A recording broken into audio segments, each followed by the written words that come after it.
Back now to the war in Ukraine. Starting a few minutes from now, the UN Security Council will be holding a meeting on Ukraine.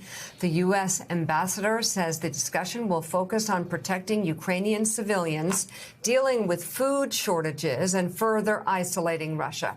It is the first meeting of the UNSC since the United States took over as the leader of the council at the beginning of May. And the latest on the war itself: for the first time, Russian forces have breached Ukrainian defenses at that steel plant in Mariupol. According to a Ukrainian commander, there are, quote, heavy, bloody battles now being fought in the plant's bunkers and fallout shelters. About 200 civilians are believed to be still inside that plant, along with an unknown number of Ukrainian soldiers. At this point, they are all that stands between Russia and full control of the city of Mariupol. There is fierce debate underway at the European Union as members decide whether or not to sign on to a new proposal that would ban Russian oil imports within 6 months. Already, Hungary and Slovakia have raised objections and have been offered special exemptions to keep them an extra year, give them an extra year to adjust to the ban. But other countries, such as Poland, believe the proposed timeline is too slow. The plan needs unanimous approval from all 27 countries in order to pass and could be voted on within days. And the U.S. is offering security assurances to Sweden and Finland during the period after they apply to join NATO and before they are officially granted entry. That period could last up to a year, and Russia has threatened both nations with consequences if they seek to join the International Defense Alliance. On Wednesday, the Swedish foreign minister said U.S. Secretary of State Antony Blinken promised various forms of security assurance for both countries. Let's bring in former U.S. Ambassador to Finland, Derek Shearer. It's good to have you, sir. There's so many different issues to talk about. I think I want to talk about the UN Security Council and the ban on oil and the special exemptions for two countries that are very, very heavily dependent on Russian oil. Is there a way to speed it up? Because that seems like it would squeeze Russia in a way that we haven't seen before. We'd like to speed it up, but it's hard because the West has allowed itself to become dependent, especially Europe, on Russian oil and gas. And so you can't change that relationship overnight, but certainly this war is going to change it in the long run.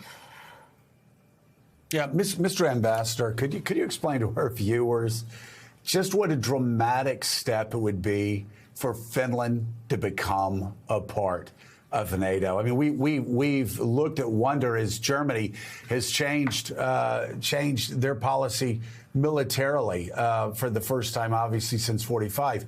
But Finland becoming a member of NATO, that is momentous. Can you explain how momentous that is?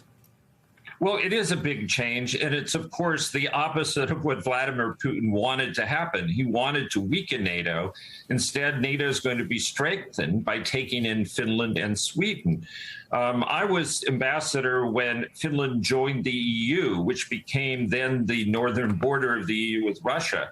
Now, once Finland joins NATO, it will become the 800-mile northern border with Russia. So Russia is ending up with two strong, well-developed, very tough countries added to the NATO situation. It's the opposite of what he wanted.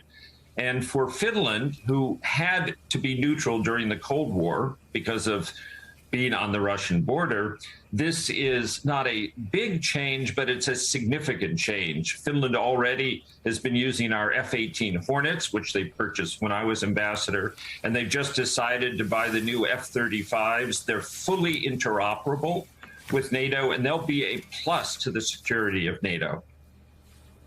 Mr. Ambassador, good morning. It's great to have you on. We had, as recently as yesterday, Admiral Stavridis was on the show, just singing the praises of the Finnish military and saying what an asset, as you say, it would be to NATO as well. What is the relationship at this point between Finland, if you can describe it, and Russia? Because shares, I think, 800 miles or so of border with that country. What would be the practical significance of Finland being in NATO?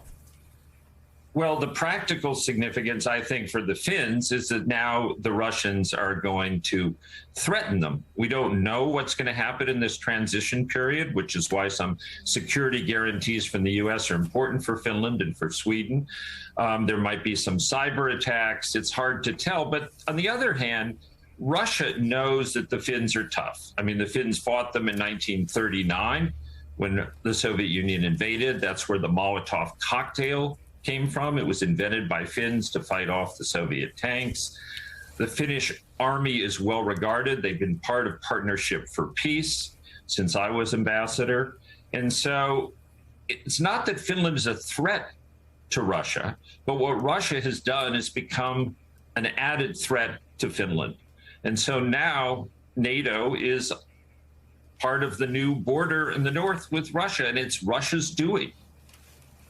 And just to give Americans an understanding of, we've talked about that 800-mile border that NATO troops could line up along, but just explain the close proximity from Finland's border to St. Petersburg. Well, yeah, there's now a fast train from Helsinki to St. Petersburg, takes you about 2 hours. There is a station in St. Petersburg called the Finland Station. That's actually the station at which Lenin arrived when he came through Finland to make his revolution. There is a lot of border crossings, trade. Russian businessmen send their kids to school in Finland. And it was always Finland's hope, especially when it joined the EU, that Russia would become a normal European country, one you could trade with, travel to, like other countries. But unfortunately, under Putin, that's not been the case. And so the Finns are doing the smart thing by joining NATO because they don't want to take any chances that they are going to become the next Ukraine. Fascinating. Former ambassador to Finland, now professor of diplomacy at Occidental College, Derek Shearer, thank you very much for being on the show this morning. And one